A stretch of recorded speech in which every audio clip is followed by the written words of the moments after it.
This is the Daily Signal podcast for Tuesday, November 19th. I'm Rachel Del Giudice. And I'm Kate Trinko. First, we have an interview between Charles Mitchell, a conservative leader in the Keystone State, and our own Daniel Davis, talking about charter schools and how Pennsylvania's Democrat governor is trying to stifle them. Then, we'll feature Daniel's interview with Mark Janus, who went all the way to the Supreme Court in his fight for government employees to not be forced to pay union dues. And by the way, if you are enjoying this podcast, please be sure to leave a review or a 5-star rating on iTunes and encourage others to subscribe. Now, on to our top news. The impeachment hearings are back, with 4 more witnesses slated to testify before House Intelligence Committee today. In the morning, the 2 witnesses are Jennifer Williams, who works in Vice President Mike Pence's office and focuses on Europe and Russia, and Alexander Vindman, Director for European Affairs at the National Security Council. In the afternoon, Kurt Volker, who is the former U.S. Special Envoy to Ukraine, and Timothy Morrison, who is Senior Director for Europe and Russia at the National Security Council, will also testify. All 4 officials previously testified in closed-door hearings. Vindman and Williams listened in on the July 25th call between President Trump and Ukrainian President Zelensky. President Trump tweeted this weekend about Williams, "Tell Jennifer Williams, whoever that is, to read both transcripts of the presidential calls and see the just-released statement from Ukraine. Then she should meet with the other Never-Trumpers who I don't know and mostly never even heard of and work out a better presidential attack." Trump didn't offer any background, and news outlets have yet to uncover any Never-Trump proclamations from Williams. President Donald Trump said he's open to contributing his testimony to Democrats' impeachment proceedings. Trump said that he would strongly consider giving testimony, tweeting Monday. Speaker of the House, nervous Nancy Pelosi, who is petrified by her radical left, knowing she will soon be gone, they and fake news media are her boss, suggested on Sunday's Deface the Nation that I testify about the phony impeachment witch hunt, Trump tweeted Monday morning. She also said I could do it in writing. Even though I did nothing wrong and don't like giving credibility to this no due process hoax, I like the idea and will, in order to get Congress focused again, strongly consider it.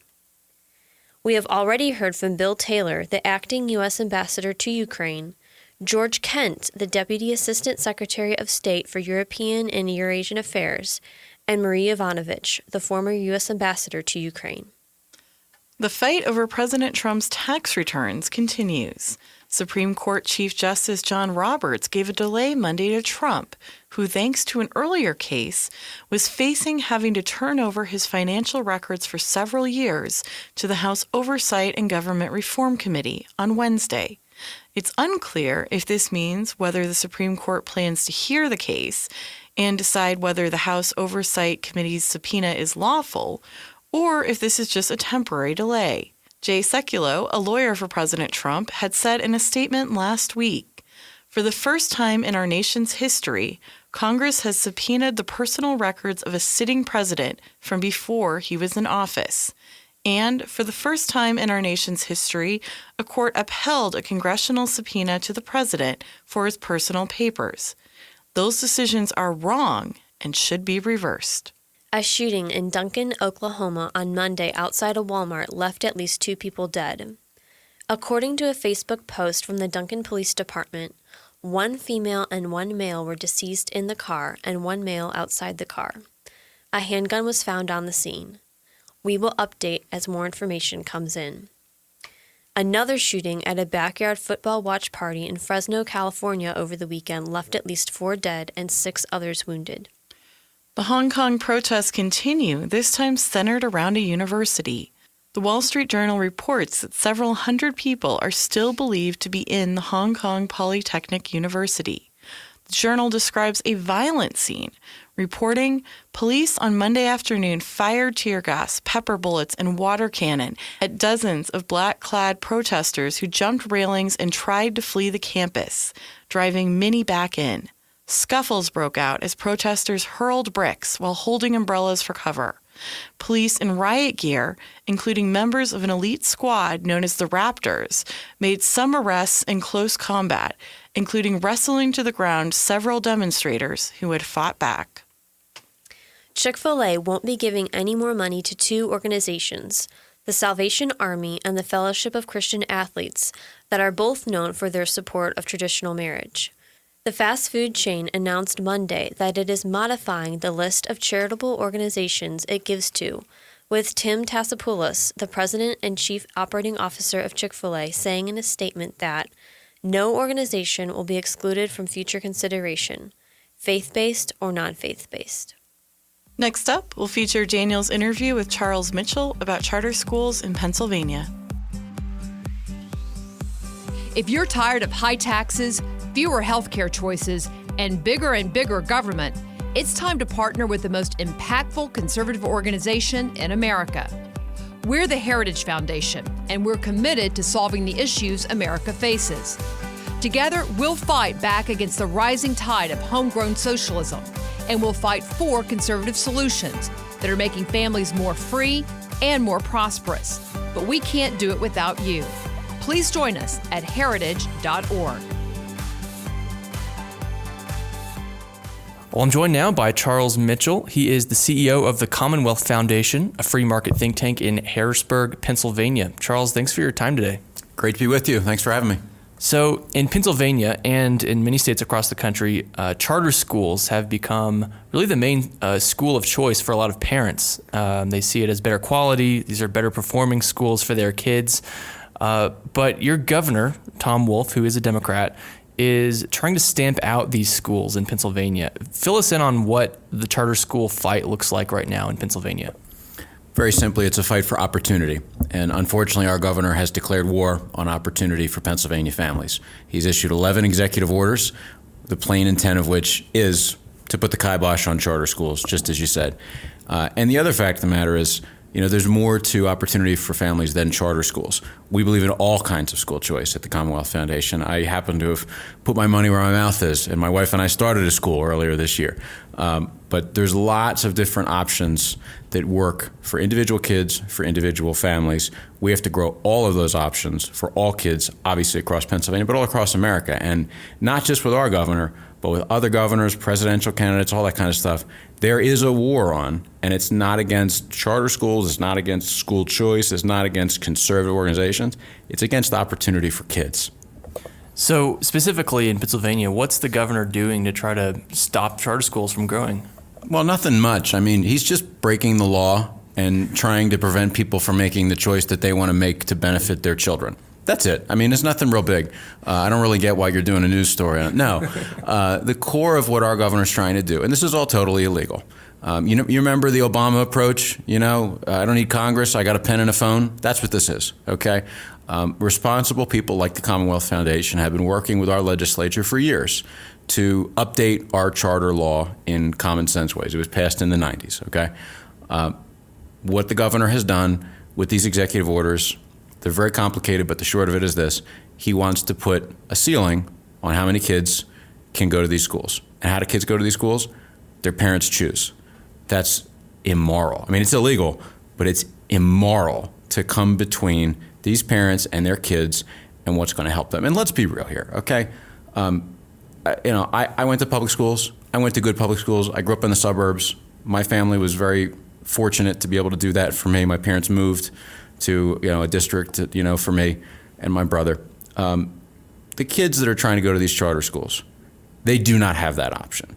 Their schools you would never send your kids to. Governor Wolf would never send his kids to. Elizabeth Warren would never send her kids to. You're talking about environments where children are not learning. You're talking about deeply, deeply, deeply problematic situations. These kids have an escape route, and the governor is trying to shut off the door to that escape route. So I understand that charter schools in Pennsylvania actually have to pay money to get funding from the government. What is that about? Look, here's how it works, all right? Imagine you want to start a Wendy's. You would have to call all the McDonald's and the Burger Kings in the neighborhood and ask them for permission to start your Wendy's. That's how it works in Pennsylvania. Charter schools have to get permission from the local school board in order to open up. And not only that, some of the money does follow the child when the child chooses, or the parents choose to send the child. It's about 70 cents on the dollar. So bottom line, big picture, what are we dealing with is charter schools are doing more with less. They're getting better results for less money. And for some reason that I can't understand, I'll give you my theories if you want, our governor has decided that's a bad thing. We have to stop that. Is this really just about control, that the governor wants to control what's happening in the school, control how schools operate? I have trouble understanding why he would be against good quality schools. He's made it very clear. I don't have to speak for him. I don't have to have ESP. He has said he thinks that everybody should go to not just government schools, not just public schools, because charter schools are public schools, but to standard public schools. I mean, he's said when our organization and others have come forward with various types of school choice, I don't think that's the solution. I think the solution is traditional public schools. That is a one-size-fits-all, totally counterproductive mindset. That's not what we do in any other aspect of our economy. And look, again, I'm not going to try and read the governor's mind, but I can read his campaign finance disclosures.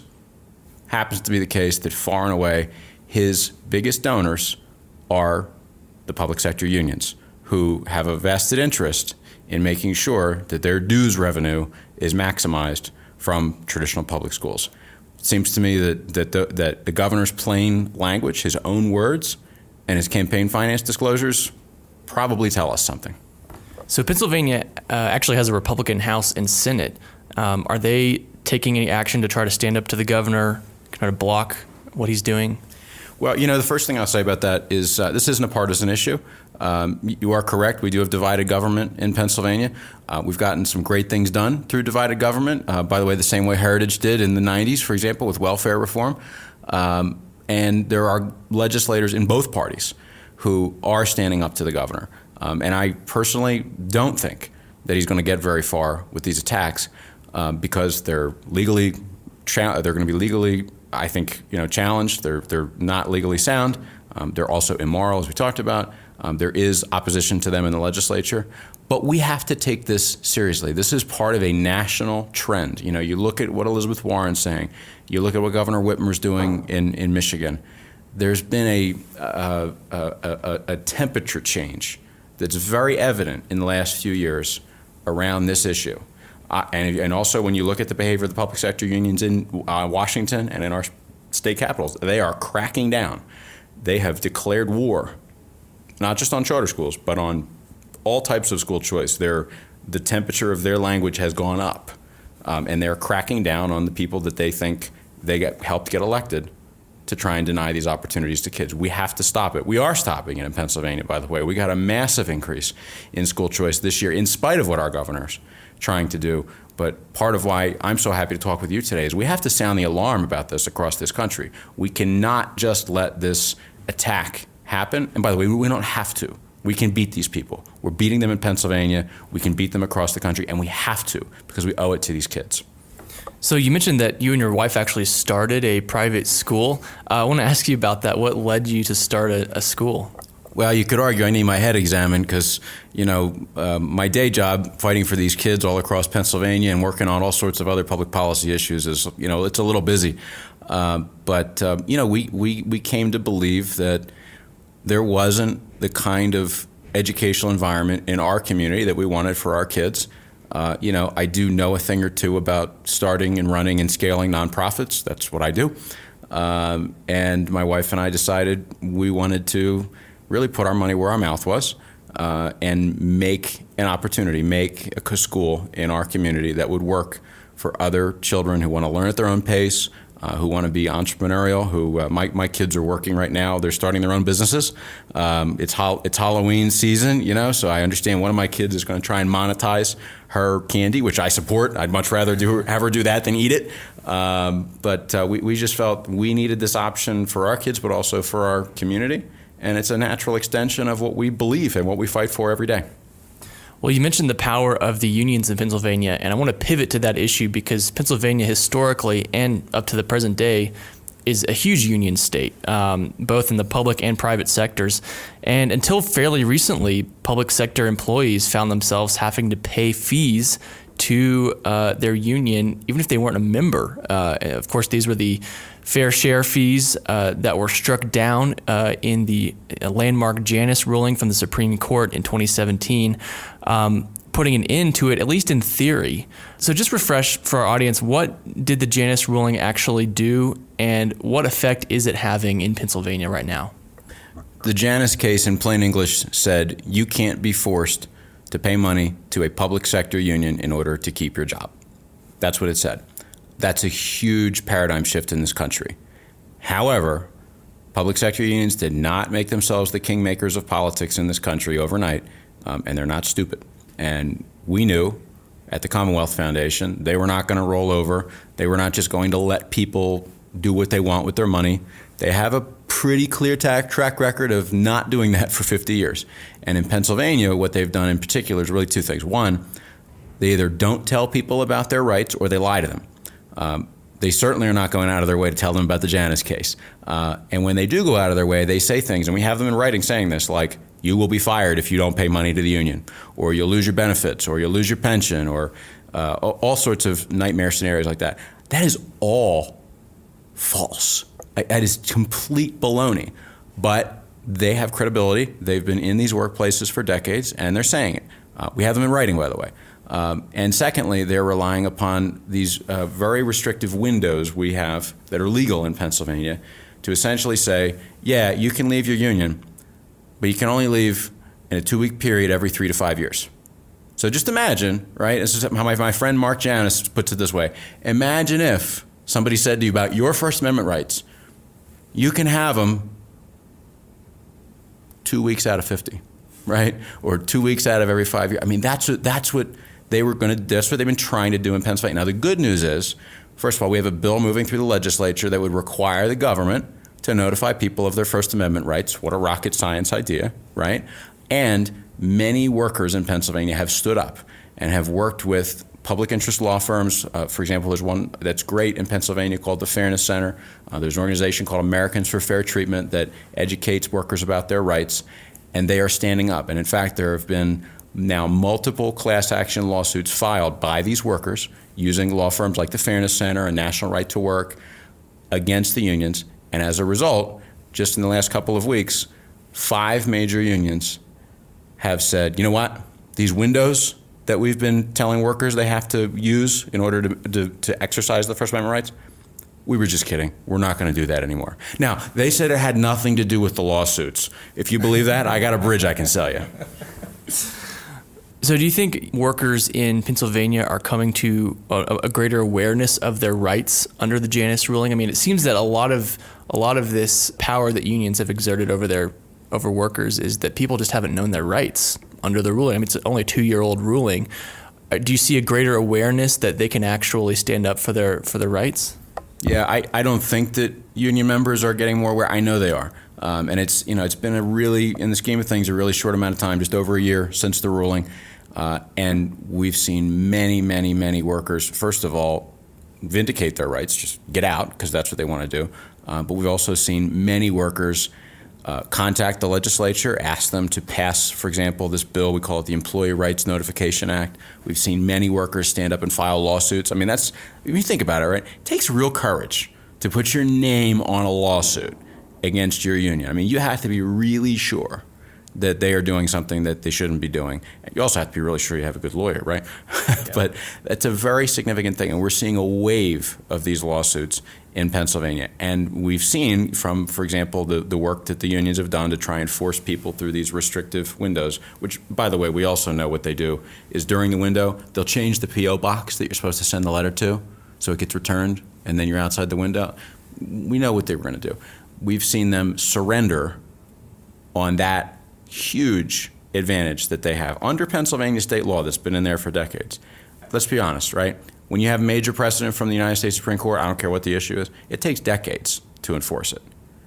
So it's only been a year, but we are already seeing tremendous results in Pennsylvania, not from the Commonwealth Foundation or whatever. I mean, ultimately, that's not what I care about. What I care about is workers having the ability to do what they want to do with their money. I mean, after all, like my grandfather was a union official in Philadelphia. I believe in the right to join a union if that's what you want to do. And everybody in Pennsylvania who wants to join a union, I say go for it, if that's what they want to do. Right. But if that's not what they want to do, then it is just unspeakably wrong for people to take, I mean, what it amounts to is taking a vacation from somebody's family. It's about $1,000 in a lot of parts of Pennsylvania. I mean, that's a nice vacation for a family. That's what they're taking from people who don't want it. They don't want any parts of it. Yes, we are seeing those people stand up, and we're going to continue to see those people stand up as the Janus case is enforced. Well, you mentioned the governor's financial reports show that he's actually gotten a lot of money from unions, and of course that's a long time trend. A lot of political candidates, especially Democrats, have been funded by unions, and these fair share fees were a windfall for unions. What kind of financial impact do you think the Janus ruling long term is going to have on not just unions but the Democratic politicians that they support? I think this is a key thing that people who believe in freedom and liberty have to understand is I don't care what issue you care about, the most significant opponents to anything ending in reform, education reform, pension reform, tax reform, anything that we would all believe in, is the public sector unions. And let's be real. If people were giving them in Pennsylvania, it's approximately $200 million a year. Now, if people really wanted to put up $200 million a year to stop things that polling shows 60-70% of Americans believe in, then I would say, well, fair is fair, all right? Because we have a First Amendment and that's cool. But that's not cool. We know that many of those union members, they don't want their hard-earned money being spent to hurt their neighbors, which is what it boils down to. If you're, for example, turning Pennsylvania into a basket case financially so that people have to leave. I mean, that's really what's going down to, right? I mean, people's money is being taken so that their neighbors' kids have to move to another state to get a job. That's unconscionable, and that's something that people who believe in freedom and liberty, I think, have not necessarily understood. We've allowed that to be the case for about the last 40 years in Pennsylvania and many other states like it. Well, I see that changing. I see that changing because of Mark Janus's bravery, but I also see it because of a vigorous effort by many, many different organizations, including some of the ones we've talked about in our time together, to enforce the Janus ruling. Because the fact is, a Supreme Court ruling isn't worth anything if it's not enforced. And the people who have been taking this money to do bad things for decades, they are not going to surrender it. My point of view is, in Pennsylvania, they're losing. Sadly, in many other places, they are very formidable. In many other states, they forced through laws leading up to the Janus ruling and afterwards to make it more difficult for people to leave their unions. We did a report on that recently, a 50-state labor report. But there's excellent work being done all across the country to enforce the Janus ruling, and certainly in Pennsylvania, I would say workers are winning, and people who've been hurting workers for decades are losing. All right, well, we'll leave it there. Charles Mitchell, thanks for your time today. Thanks so much.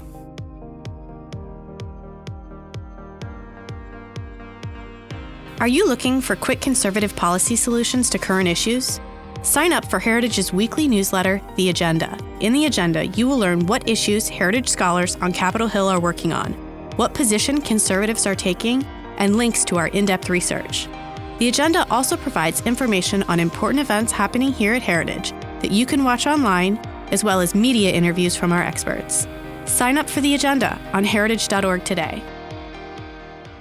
I'm joined now by Mark Janus. He is a senior fellow at the Liberty Justice Center in Springfield, Illinois, and he's best known for being the plaintiff in a recent major Supreme Court decision from 2017.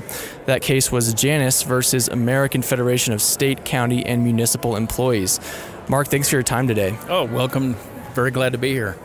So it's widely known now as the Janus decision from the Supreme Court. It was a major win for the right to work movement and an outcome that unions had been fighting for many years. But before we get into some of the recent issues stemming from that ruling, I want to ask you, how did you become the plaintiff in this case? Well, it started off back in 2015 when the state of Illinois was in negotiations with AFSCME on a new contract, and the state basically was broke, literally just junk bond status, and the union was asking for $3 billion with a B in additional wages and benefits, which the state, quite frankly, could not support, because what happens is you then have to go to the taxpayers and get more tax money. So, number one, I didn't agree with that. Number two, I didn't agree with a lot of the policies and the politics that they were going with, from the standpoint of they would come out and advocate, one way or the other. And they, to my knowledge, they never asked me as a rank and file member or any other even full membership dues paying member what they thought of that recommendation. So it appeared to me that this was strictly a top-down, type of endeavor, which I didn't agree with. I mean, after all, we're a democracy, and, that's why we vote, every 2 years, for our representatives, and of course every 4 years for a president. So the fact that we weren't part of that negotiations, if you will, on who to support, I felt that was wrong. Did you find that other union members felt the same way as you? Oh, very much so, yeah. And that was one of the reasons that I felt that something had to be done, because we talk in, breaks and, lunchroom and just in general conversation. And I found an awful lot of people just felt the same way. But like myself at the time, they just didn't know what to do about it, how to go about it, and what they could do to fight this, one of the largest politically active organizations in the United States. So the ruling, so the court case centered on these fair share payments that you had to make. Explain just for us briefly, what did the Supreme Court ruling say about these payments that you had to make to the union? Well, in order to work in state government at the time that I was working there, I had to pay a fee to the union, which was approximately 80% of a full dues membership. But I didn't have a choice or any kind of voice as whether I paid this or not. It was mandatory. If I wanted to work for state government, I had to pay this fee. And I didn't have a choice in the matter, and I just felt that was wrong.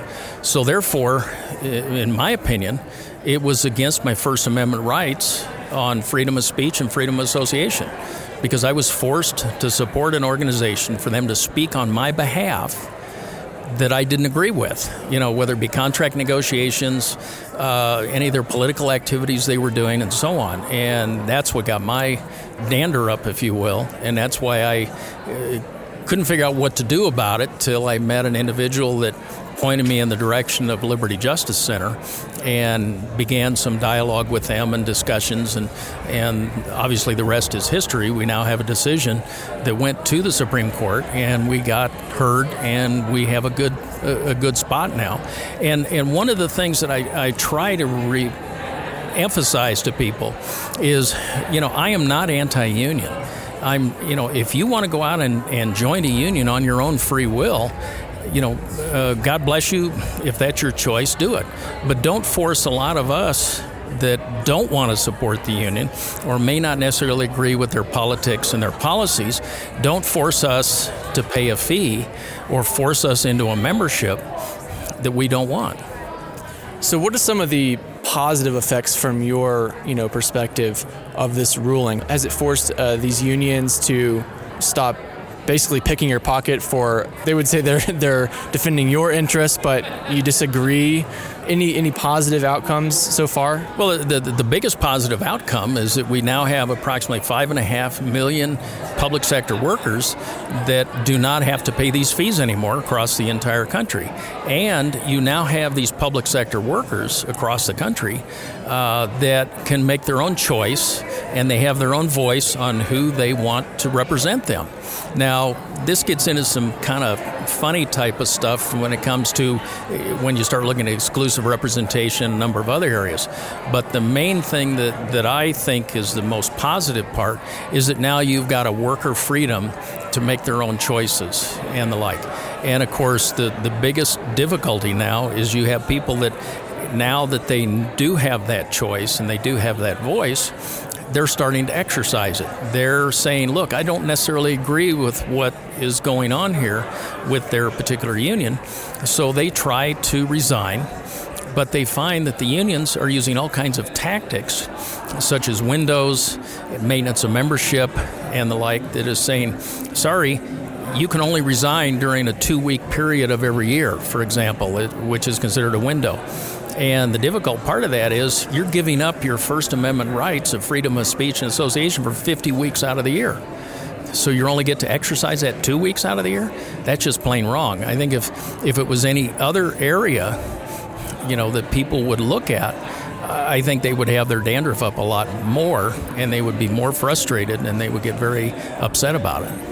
Well, some states like Pennsylvania haven't updated their state laws in accordance with the Janus ruling, meaning that some workers are not getting the full benefit of the ruling. Can you explain what's going on there? Well, what's happening in a lot of states is, of course, it's been codified and put into contract language and the like over the last, obviously, many, many years. And so the problem is now trying to bring those statutes that have been put into place numbers of years ago or continuing, or in some cases the unions knew that this case was going to be heard at some point, whether it was my case or some predecessor cases, and so they got some of this legislation put into effect to protect their interests, and that's all it is. They're trying to keep the monopoly, keep the membership in the fold, and keep the money flowing. So now you're seeing, now that we have this ruling, where states are looking after the ability to be able to, okay, we've got to bring ourselves into line, but unfortunately you now have to go through the legislature and the like, and guess what? You've now got all of these politicians that have been receiving all these donations and money from these various political organizations, such as unions, and they're afraid to vote against the union because of the clout that the union has. So in essence, what you've got is you're negotiating with the people that gave you money across the table. And so some people would call it conflict of interest, some people call it ethics. It goes by many different names. All we're saying is bring it in line with the decision. Let the workers decide for themselves and go from there. Is this an issue that's going to have to sort it out state by state? I mean, if one Supreme Court ruling hasn't, affected the way states behave on this, do you think you're going to need multiple court rulings in the states? Oh, I think so. Yeah, I mean, that's why Liberty Justice Center is filing litigation all across the country. We currently have received over 1,400 inquiries across the country of people that are needing help in various ways. And what that shows to us is that we have all these people that are asking for help in areas of litigation and otherwise. But what I think is we have to look at is that how many people are out there that have tried to resign or tried to get help, and they've been stonewalled by the union and they just give up because they don't know where else to go. And it's a partnership in the fact that we just have to get the word out. And it's now become known, and I hate to say this, but it's now considered Janus rights, which are very similar to Miranda rights. In other words, we feel that every worker, when they join as a new employee, they should be given the information saying, look, you don't have to join the union. You can voluntarily join, or you can not join. It's up to you, and it's up to the individual worker. However, we're still seeing unions doing a lot of pushback. I received a letter from a healthcare worker out in California where the union had sent her several membership applications. She never returned them, didn't want to become a member. They sent her a letter and said, if we don't hear back from you by X date, we're going to begin your removal from your job. Totally illegal, totally going against the decision, but that's to the deceit, and that's the direction that a lot of these unions are going to keep their membership, keep their monopoly, and keep people in the fold. Well, it's such an important issue, especially just for individual rights, but also for, politicians and parties that have been benefiting from frankly, what seems to be an injustice for all these years. So I'm sure many workers appreciate you not giving up in this. So Mark Janus, thanks so much for your time today. Thank you. Appreciate being here. And that'll do it for today's episode. Thanks for listening to the Daily Signal podcast, brought to you from the Robert H. Bruce Radio Studio at the Heritage Foundation. And if you haven't already, please do be sure to subscribe on iTunes, Google Play, or Spotify. And please leave us a review or a rating on iTunes to give us any feedback. We'll see you again tomorrow. The Daily Signal podcast is brought to you by more than 500,000 members of the Heritage Foundation. It is executive produced by Kate Trinko and Daniel Davis. Sound design by Lauren Evans, Thalia Rampersad, and Mark Guiney. For more information, visit dailysignal.com.